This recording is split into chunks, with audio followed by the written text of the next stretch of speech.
Hello, my name is Molly Olson, and I'm the volunteer director and co-founder of CPR, the Center for Parental Responsibility. CPR was formed to meet the need for information and collaboration among non-custodial parents who have decided to change our current family law system for the benefit of children. The problem we face is simple. It is family court orders excommunicating fit parents from their children 24 days of the month and then enforcing those orders with the police power of the state. For most parents, this is heartbreaking, and for me, it's intolerable. CPR exists to remove the obstacles that prevent both parents from being fully and equally involved in the lives of their children. CPR is a 100% volunteer organization. We need you to contribute your time and talent to further our efforts. We are bringing more and more like-minded people together every day, building a critical mass to restore parental rights and ensure children have equal access to both parents. CPR is a faith-based organization founded on Christian principles. We find our guidance from the God of the Bible, though we honor and respect everyone, regardless of religious preference. I urge you to become involved in CPR. Join with other parents who have been through the family court system who are eager to share their experiences. Together, we will be the voice of the people who respect the family and value children.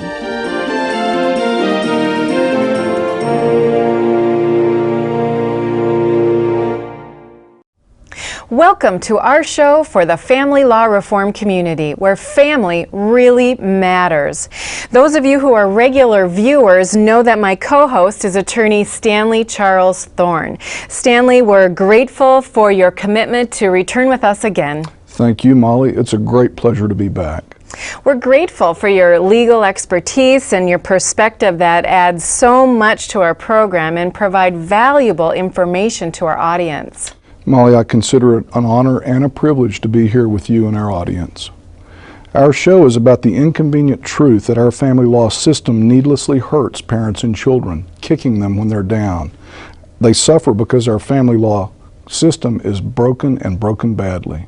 Our focus on this program is to educate people on what's gone wrong with family law and how to fix it. Once again, we're ready to present to you a highly qualified, nationally recognized expert. Let's introduce our guest. In this episode of our show, we are pleased to present Christina Hoff Sommers. Ms. Sommers is a researcher who writes about issues such as culture and contemporary moral theory. She is best known for one of her books entitled Who Stole Feminism? How Women Have Betrayed Women. Her articles have been published in the New Republic, the Wall Street Journal, the Washington Post, the New England Journal of Medicine, and many others. Ms. Sommers graduated Phi Beta Kappa with a Bachelor of Arts degree from New York University. She earned her PhD in philosophy from Brandeis University. After serving as a professor in philosophy and ethics at Clark University, she is now a resident scholar at the prestigious American Enterprise Institute for Public Policy Research in Washington, D.C. Ms. Sommers lectures at colleges and universities all across America as a speaker in the campus lecture program of the Clare Boothe Luce Policy Institute. She also serves on the board of advisors of the Foundation for Individual Rights in Education, located in Philadelphia, Pennsylvania. We are delighted and honored to present Christina Hoff Sommers. I wrote Who Stole Feminism because I was a feminist who felt that the movement I so passionately believed in had been abducted, had been hijacked by extremists. And when I say extremists, I mean at the time I was writing that book in the early 90s, there were women who, in the university, who had changed the name of their seminar courses to Ovular, which they took to be its feminist equivalent because they thought that was necessary. And they weren't joking. They weren't known for their sense of humor at the time. And not only was there this heavy policing of language that I felt was quite silly, there was also misinformation, just a body of egregiously false information at the heart of university feminism. So I was correcting it both as a philosophy professor and as a concerned equity feminist, but I discovered that that was considered backlash, that thou shalt not criticize another feminist seemed to be the rule, and I violated it and was excommunicated from a group that was kind of I was committed, like they accused me of committing heresy. But I just felt I was doing my job as an academic and a feminist.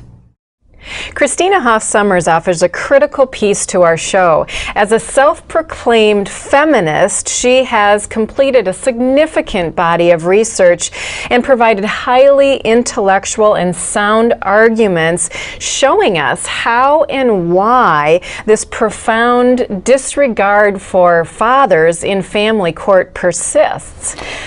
She helps us understand that those of us who've examined this family law system from one end to the other have come to the conclusion that somehow we've got it all wrong. Family law has truly embraced the politics of gender destruction that was the dogma of the radical feminists. And Christina Hoff Sommers helps us understand how we got to this point.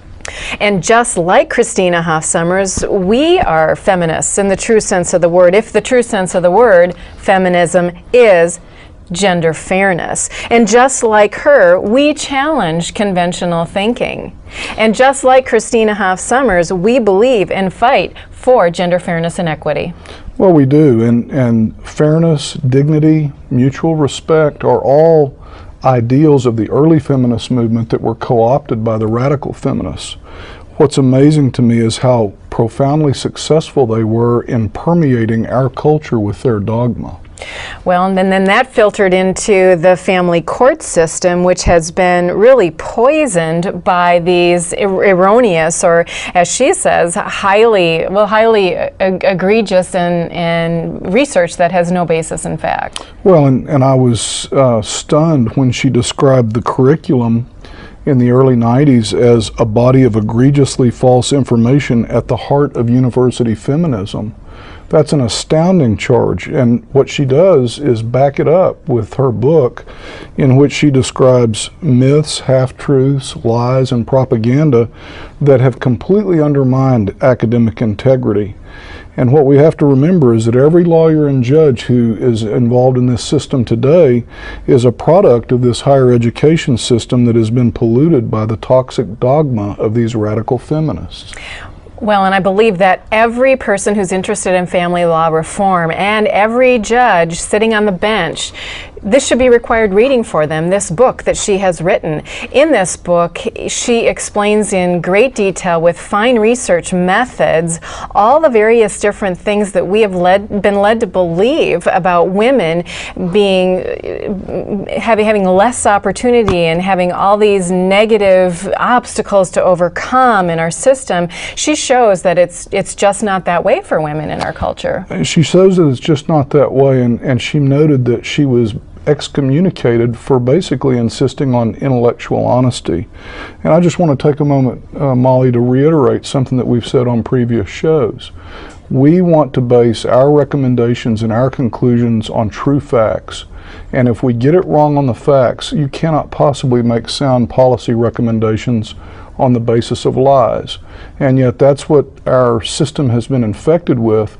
But we on this show, if we ever get it wrong on the facts or on the law, we want to hear from you. We want to be corrected. We want to continue a rigorous pursuit of the truth, and we insist that those who are involved in this system, because it directly impacts the lives of millions of children every year, we insist that they conform to that same high standard where the truth really matters. And judges have really failed in their duties to figure out and investigate what is the real truth. Judges have failed in their duties by just assuming that this information put before them by the feminists is true and accurate, when in reality the information perpetuated by feminism, by extremist feminism, as Christina Hoff Sommers has mentioned, really has a complete disregard for children. And that's why I think people that go through family court, they understand that, they feel that, they know that that is the outcome. And Christina Christina Hoff Sommers' research, I think, explains a little bit why all this is happening, because when you go through family court, it makes no sense. Well, I think the bottom line is this, Molly. It is time to completely rethink our family law system.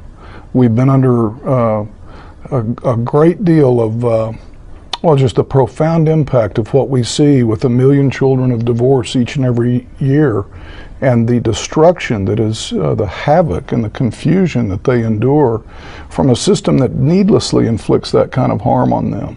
It is time for change. Change is coming. It is long past time for change. Christina Hoff Sommers helps us understand how we got to the point we are, why we need to return to a system where truth matters and where children matter. We're going to hear more from Christina Hoff Sommers when we return in a few moments. Please stay tuned. Thanks for joining us on CPR Television, a show for the family law reform community. Former child support collection agent turned whistleblower and author, Carol Rhodes. The Child Support Enforcement Agency became something that had nothing to do with children except money, except an excuse to bring in money, to build up the bureaucracy, and the more money they brought in, the more successful the states would be at sucking these federal dollars. You know, it's just whoever gets to them first, and the states are just fighting with each other to get those federal dollars, and the federal government was all too willing to continue to perpetuate this system. Friend of the Court, Enemy of the Family, the book that exposes corruption in child support. Hey, government, get out of our pockets. Hey, government, get out of our families. Send that message loud and clear to judges and bureaucrats with t-shirts and yard signs from CPR. If you are fed up with government, get the message out. Make a bold statement. Display your CPR t-shirts and yard signs anywhere and everywhere. Go to our website, cpr-mn.org, to find out more. Hey, government, get out. Get the message? It attacks half of the families in America. It mercilessly devours innocent children. It terrorizes loving parents for no good reason. What is it? It is the so-called family law system, and it savages 1 million new children each and every year. The so-called family law system is really a multi-billion-dollar money machine operated by government, putting profit over people. It is devouring innocent children and parents, destroying our families, and threatening our American way of life. Stop the family law machine before it's too late. Act now. The odds are good that it will get you. It probably already has. Get involved. Make family law reform your priority today. You can make a difference, and together we will make a difference. You're watching CPR TV, a public service of the Center for Parental Responsibility. I always have to remind people that I very much consider myself a feminist. And I think that the vast majority of American men and women are feminists, what I would call equity feminist. Now, what is an equity feminist? An equity feminist is someone who wants for women what she or he wants for everyone else. Fair treatment, no discrimination, equal dignity, equality of opportunity. But that is not the feminism that is taught in most of our women's studies departments. This is the lived feminism of most Americans. It's the great American success story, equity feminism. But if you go to women's studies departments, what's taught is what I call gender feminism. And these are women who believe in what they call the sex-gender system, that the oppression of women in American society is systemic, all-encompassing. Every major institution bears the impress of patriarchy. So they seek to liberate women from this oppression. And I find this whole language of oppression and subordination ridiculous, because American women are, by and large, free. There are still areas for improvement, but overall, as I said, this has been a great success story, equity feminism. We have our rights, we have our opportunities. And is it true? It's true you can still find areas of inequity, and as an equity feminist, I want to address them. But I also, as a person of, I hope, that believes in basic principles of fairness, I know that things are not perfect for men, and that we have to address those as well.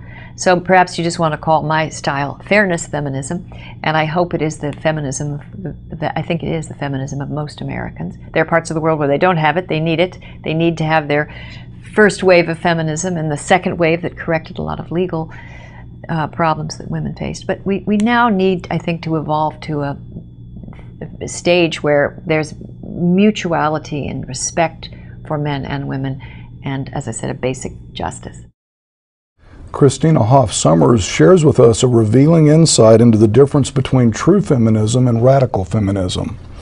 On the one hand, she describes the gender feminism that's taught in all of our university, college, campus women's programs as gender feminism.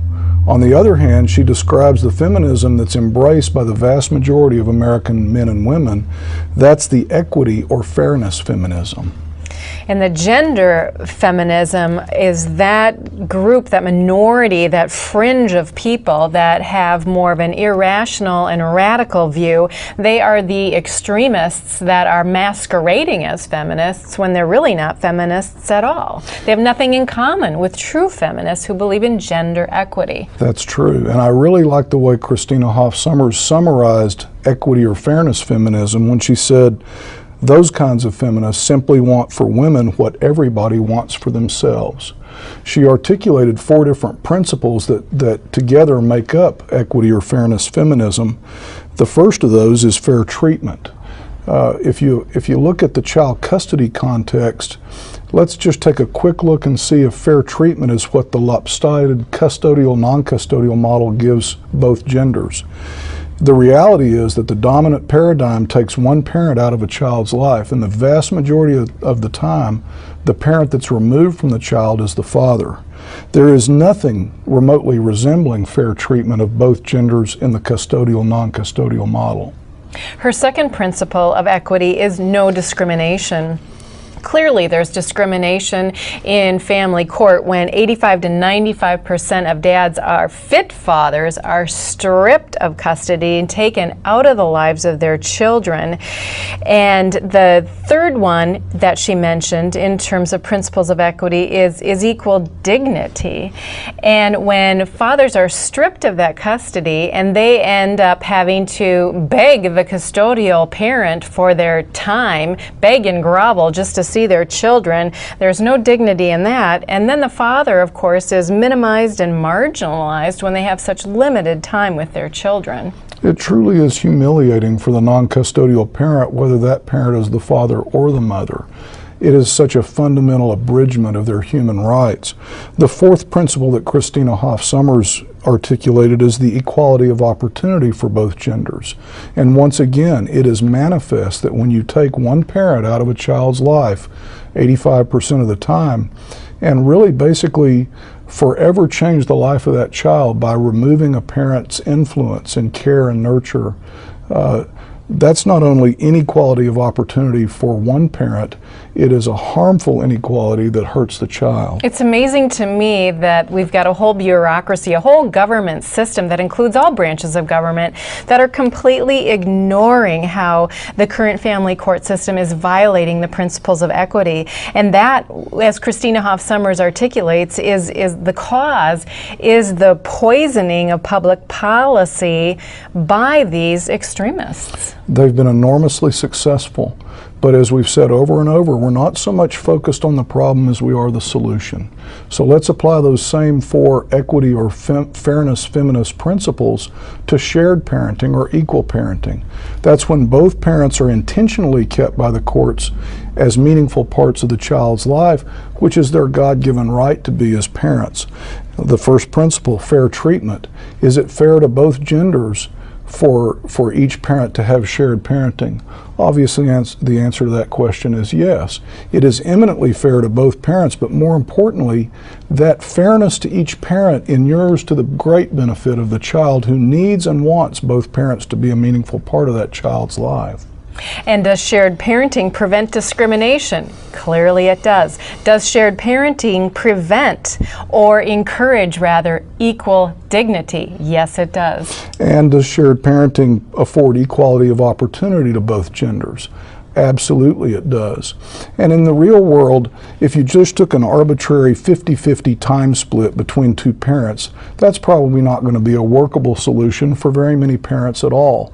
But if you put both parents in an equal bargaining position, they will work out the day-to-day care of that child in a way that will accommodate both of them the way they did before a divorce or separation, and they don't need government to help them work that out. They just need government to level the playing field and don't treat one parent to the advantage of that parent and the disadvantage of the other.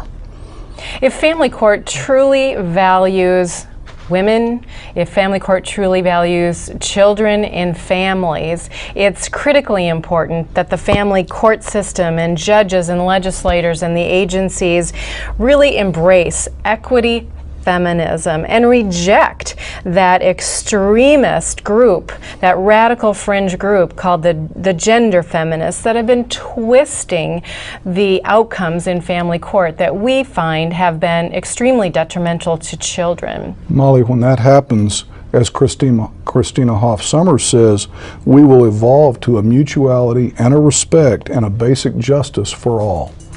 We'll be back with Christina Hoff Sommers and more of our show in just a moment. Thanks for joining us on CPR Television, a show for the family law reform community. Have you been cut off from a child you love by a family court without just cause? Contact us today. You're not alone. Parents like you across America are determined to change bad laws that harm both children and families. Thousands are now working hard to change destructive laws that exploit both parents and children. We need your voice to be heard. Contact us today. We've decided to bring you behind the scenes and into the studio where our show is produced. I wanted to take a moment away from the set to ask for your help. We have started a campaign to get the word out about our program. We call it Each One Reach One. Now that we have reached you, we're asking you to pass it on.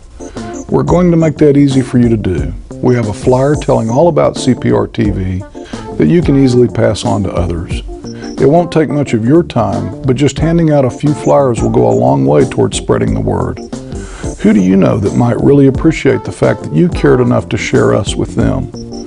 That's what Each One Reach One is all about.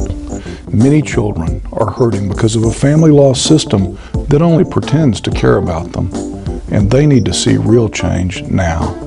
So please, each one reach one. Together we will get the job done. And now back to our show. Well, the problem is that we have a domestic violence community in this country supported by the Violence Against Women's Act, funded by the Violence Against Women's Act, that is gender biased. It's focused exclusively on female victims, despite the fact that overwhelmingly the research shows that somewhere between 35 and 50% of the victims of domestic violence are male victims. I don't really care to debate the statistics, but I can say that the Department of Justice under Janet Reno released a study in 1998 that showed that 36% of the victims, or 835,000 men, are victims of domestic violence. So that's the issue, that's the problem, and what we're working to do now is to have the Violence Against Women's Act made gender neutral, so that services and funding are provided on the basis of need and not gender, and so that all victims of domestic violence are treated equally. Are you embroiled in a divorce or custody battle? Have you been unjustly accused of domestic violence or child abuse? Have you been ordered to pay extortionate sums in child support? My name is Stephen Baskerville. I am a political science professor and author of a new book. Taken Into Custody explains the legal underworld of family law, a world some believe is little more and nothing less than a system of organized crime. If you have been through family court, you need this book. Truth, justice, and the American way. In America's courts of law, the American way is all about truth and justice. Not so in America's family courts. What's happened? After being an attorney for well over 20 years, I can answer that question. America's family courts have forgotten the Constitution and the rule of law. The bad news is that in every state across America, there are thousands and thousands of parents just like you who share your anger and frustration. But that's the good news too, because across America, there are millions of parents who are organizing to make a difference in this system. Contact the organization near you that speaks for parents and children. When you bring your voice and join with those who are already organized, you will make a difference. And it will make a difference that will forever change the life of you and your child. We're waiting to hear from you. You're watching CPR TV, a public service of the Center for Parental Responsibility.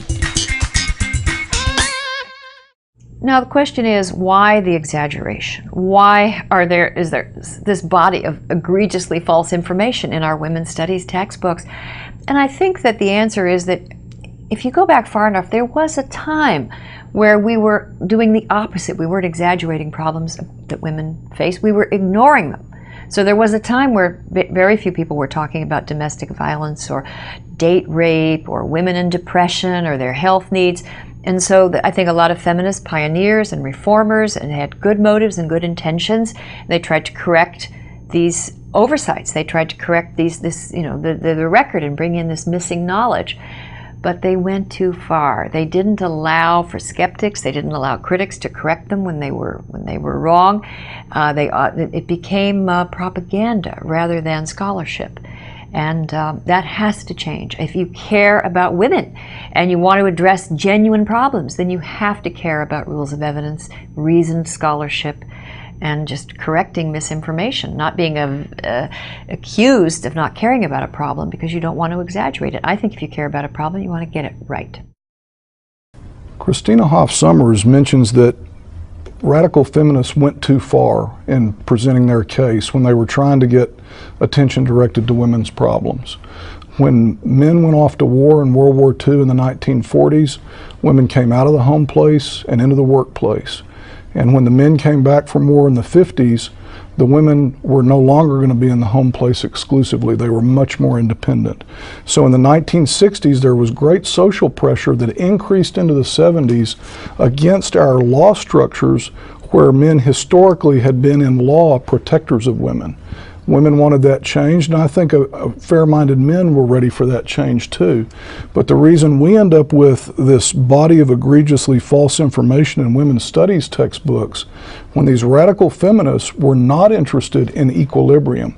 If you visualize a pendulum where men were protectors of women and the pendulum could have swung to equality and fairness and gender equality, that was what most people were ready for, and that's what we're ready for in America today. But the radical feminists were not interested in that. They never have been interested in gender equality.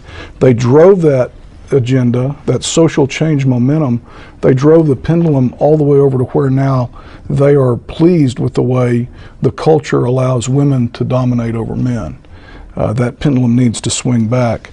But, you know, they wouldn't listen to reason and they wouldn't listen to correction.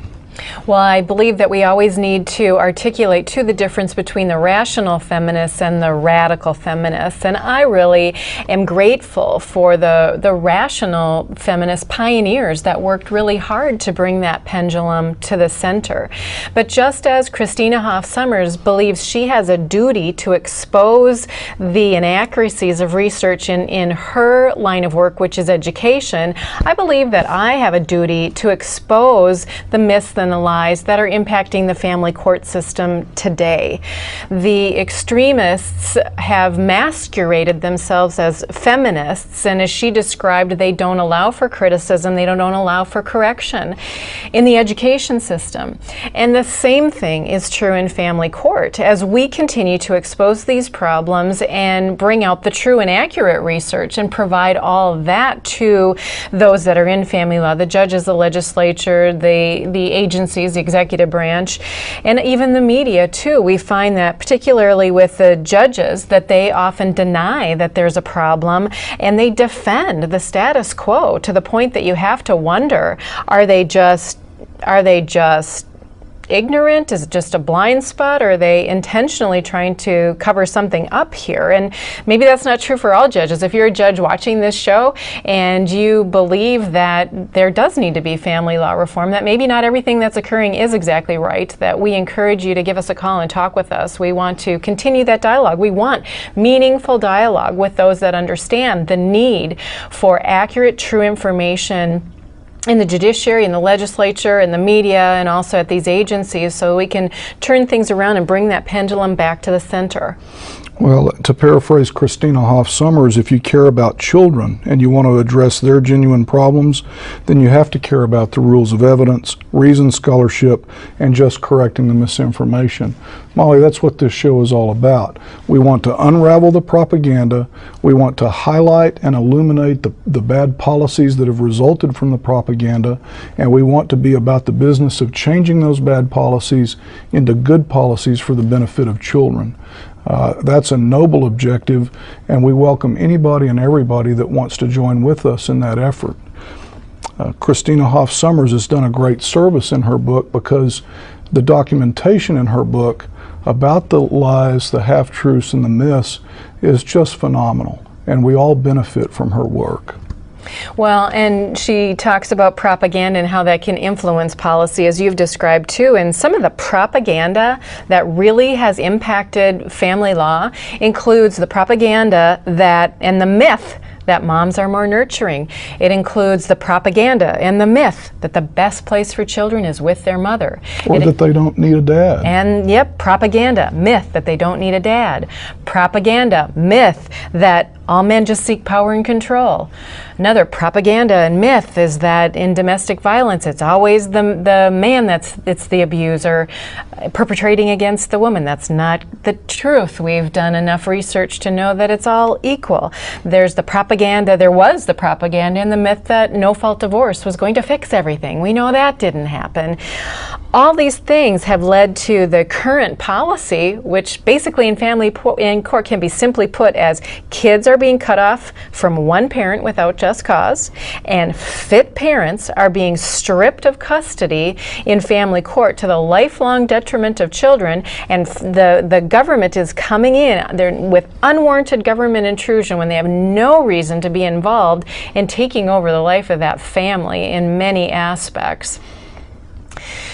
These things need to change, and we need to make this right. And I hope that you will stay tuned as we have more discussions and listen to more from Christina Hoff Sommers. Thanks for joining us on CPR Television, a show for the family law reform community. What this state's done to me and my child, I wouldn't wish on anyone. No strings, right? This is my baby! I will take you for everything you have. This probably does violate your constitutional rights. Yes, sir, but you just pissed off the wrong father. This road I'm walking leads me far from home. Places now I wish I'd never gone. And while there's still time, help me turn around.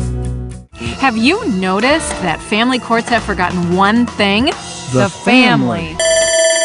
Want to do something about it? First, watch CPR TV. It's a great way to learn why family law is broken and how to fix it. Tell others about CPR TV and encourage them to watch. Next, sign up for CPR email updates. Keep current on events, opportunities, and progress in the family law reform movement. Finally, volunteer and become part of the CPR Inner Circle. We need your help now to accelerate family law reform. Put your interests and skills to use with enjoyable and rewarding volunteer activities. Make a difference for families and children. Take action today.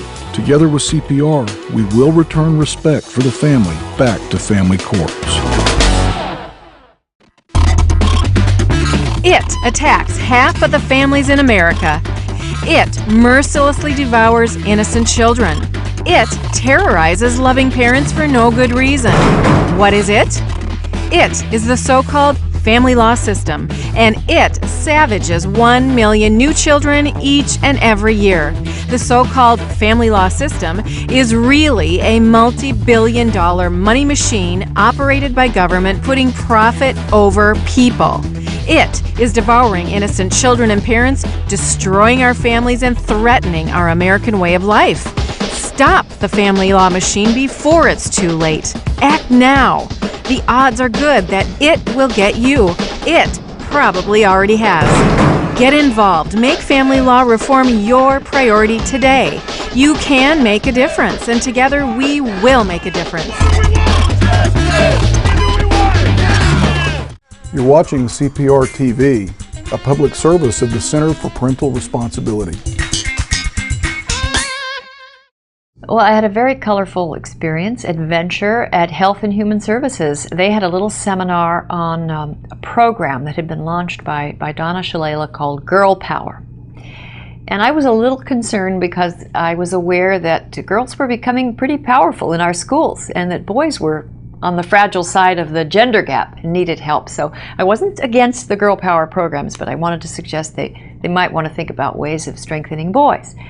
And I went to this conference, and I don't remember exactly how it deteriorated, but at a certain point I kept trying to raise my hand and suggest, and finally they were so unaccustomed to criticism, they were so unaccustomed to dissidents or anybody suggesting, that I was told, shut the, well, expletive deleted, and just a series of expletives. I was told to shut up in the rudest possible way.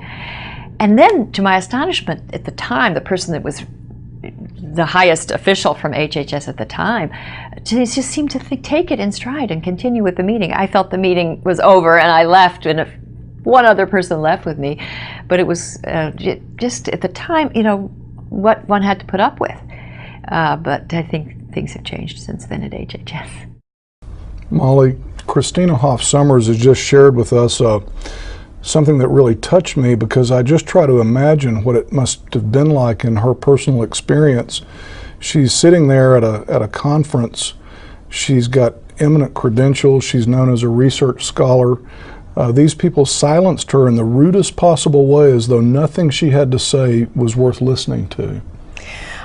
And I can completely relate to Christina Hoff Summers, what that feels like to be intellectually restrained in an organization, in a setting where that open dialogue should be most critical and most important, especially with regard to citizen and their government. I've struggled to enter into dialogue with the 4D agency, which is part of the Department of Human Services here in our state.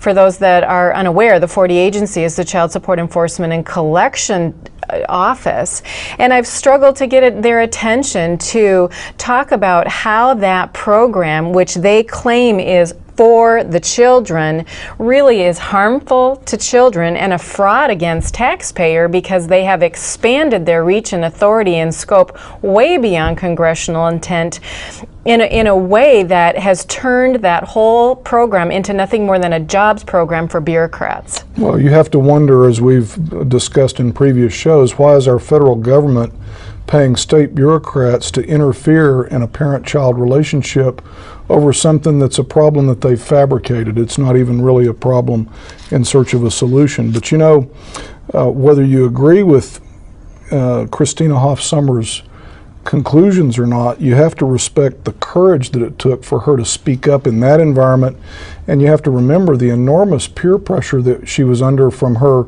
colleagues in academia to conform to this radical gender feminist ideology.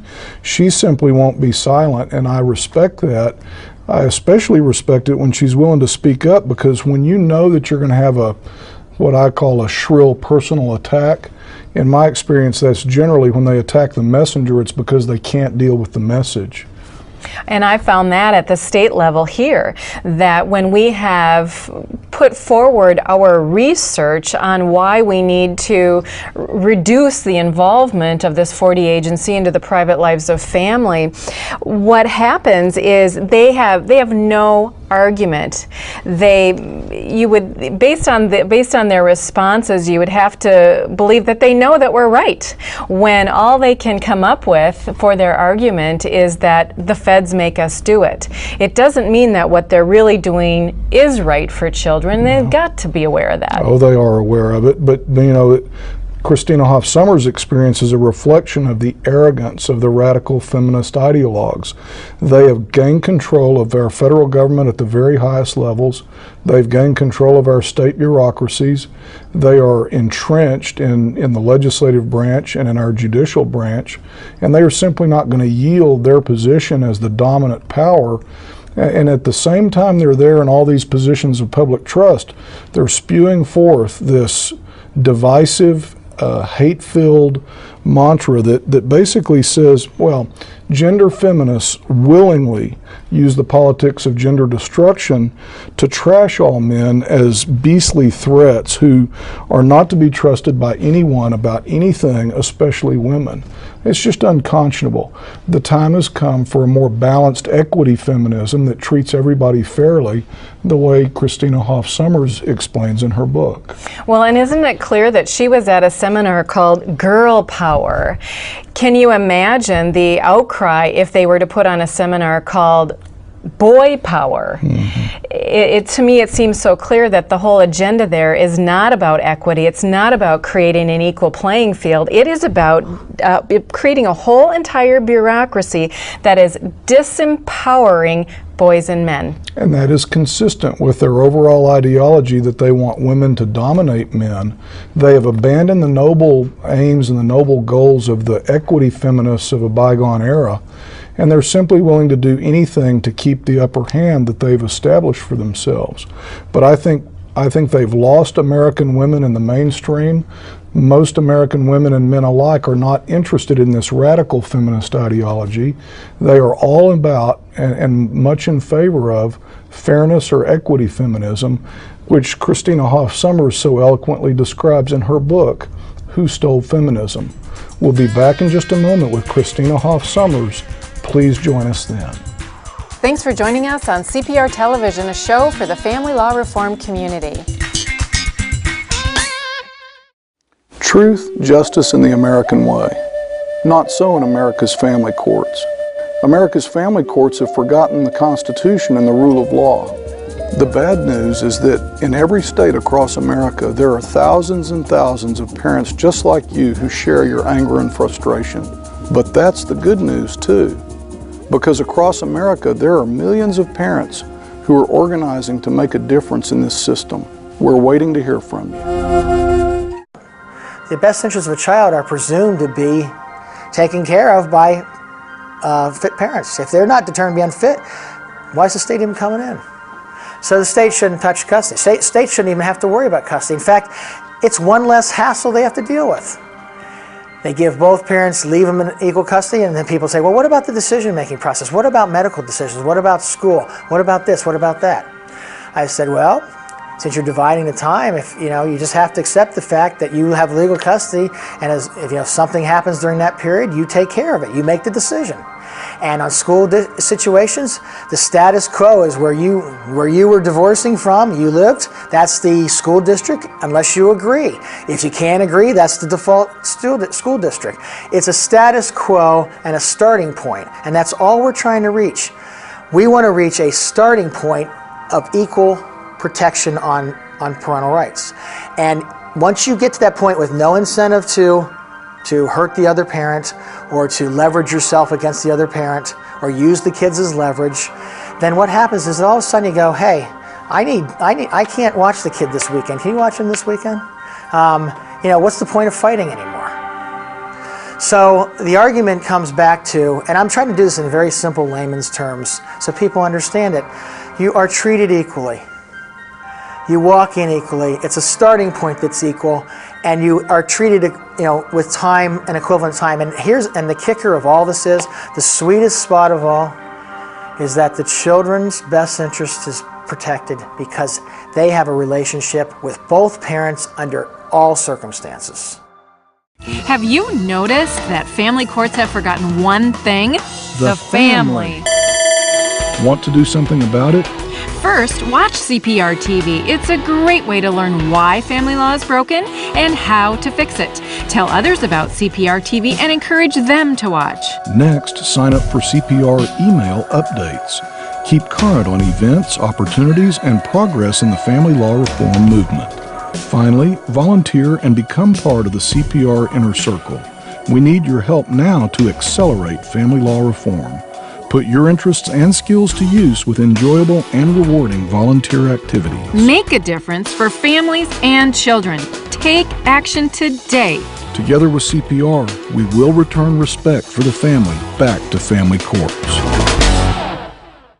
Hey, government, get out of our pockets. Hey, government, get out of our families. Send that message loud and clear to judges and bureaucrats with t-shirts and yard signs from CPR.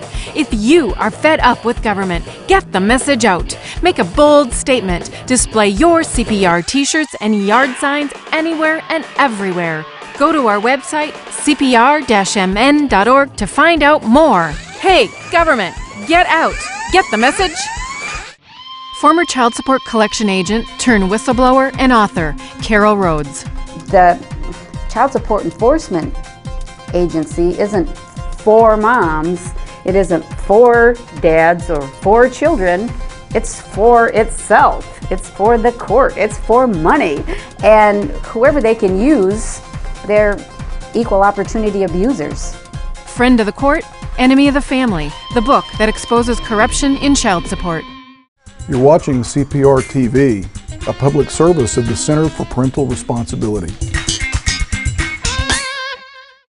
How do we correct it? I think that first of all, I speak on a lot of campuses, and there are some very nice young women, even girls who have performed in the vagina monologues, and when you point out to them that she could have made some of the worthy points in that play without indicting and impugning an entire gender, men, a lot of them are open to that possibility, that there might be other ways to express their concerns over social problems without being gender bigots.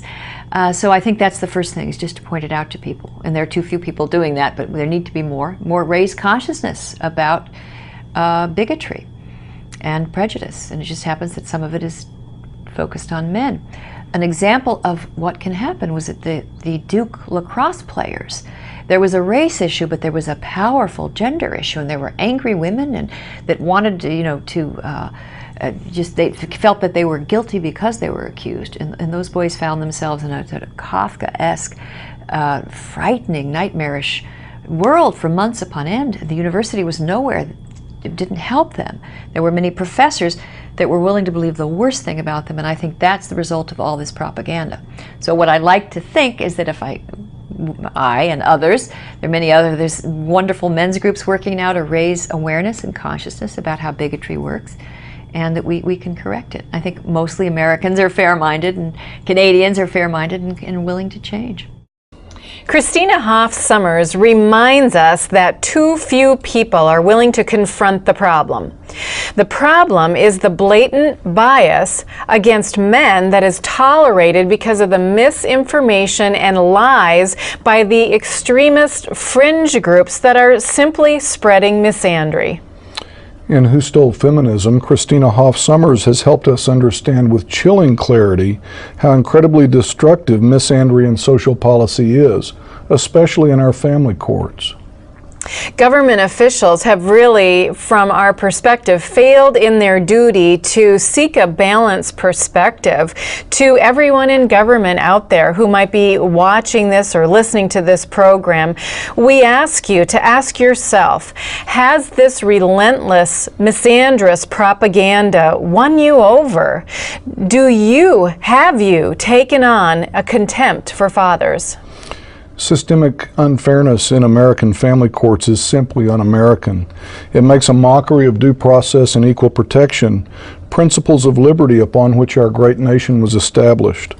Fair-minded Americans must stand up, must speak up against this gender bigotry in our family courts. The true victims of family court bigotry are the children. Why should any fit parent have to fight to be an equal part of their children's lives? This fraud on the family is being exposed. On this show, we're pointing out the enormous consequences to the family and to our society if we don't begin to treat both parents equally and as equally important in the lives of their children. On this show, we also expose the destruction of unwarranted government intrusion that invades this protected circle of private families and fit parents.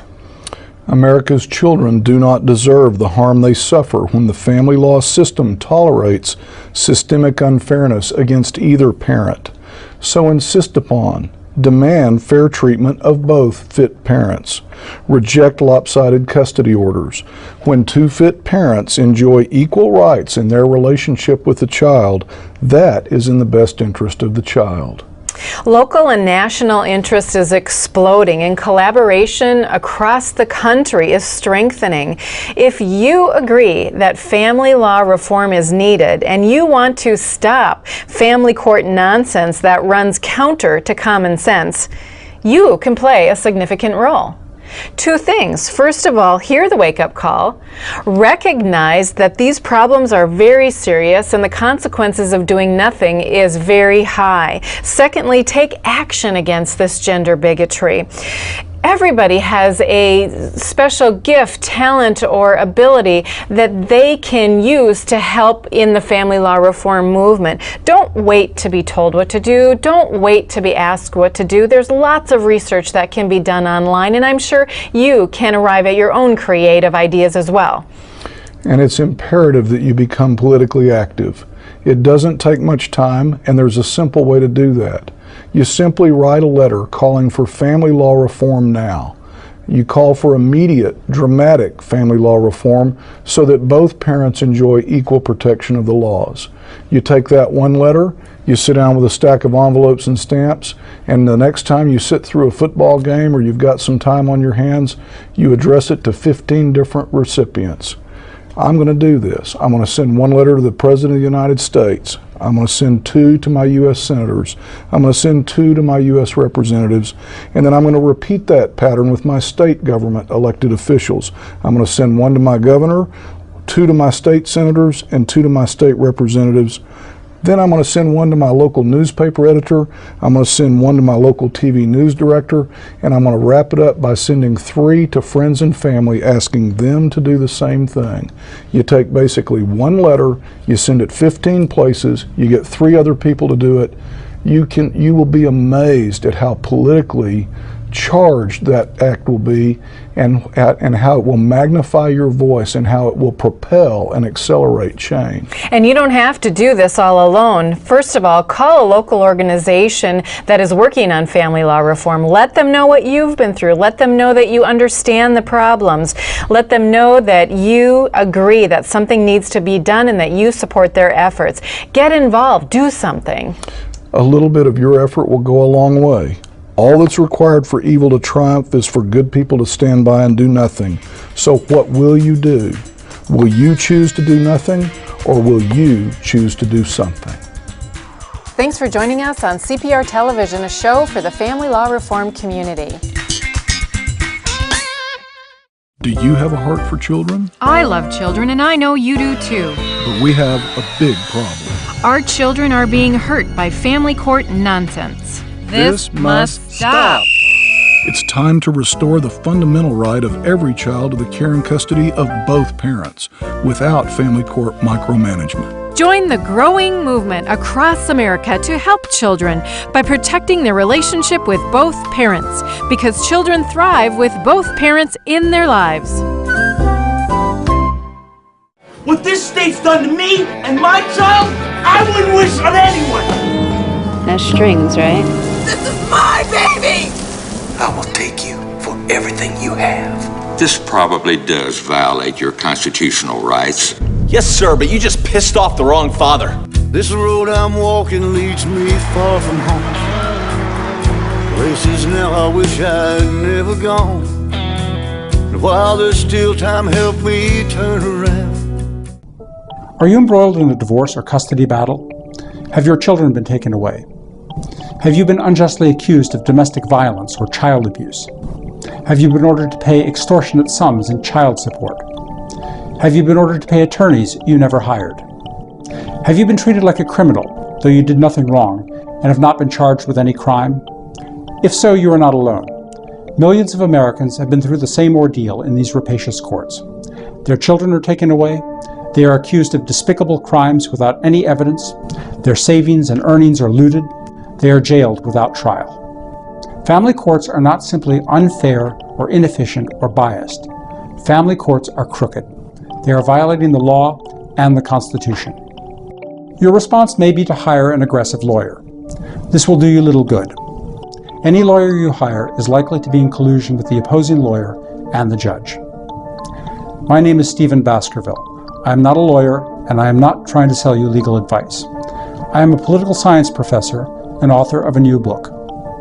Taken into Custody, The War Against Fathers, Marriage, and the Family will explain precisely why your children have been taken away. It will explain why everything else you have may be taken away.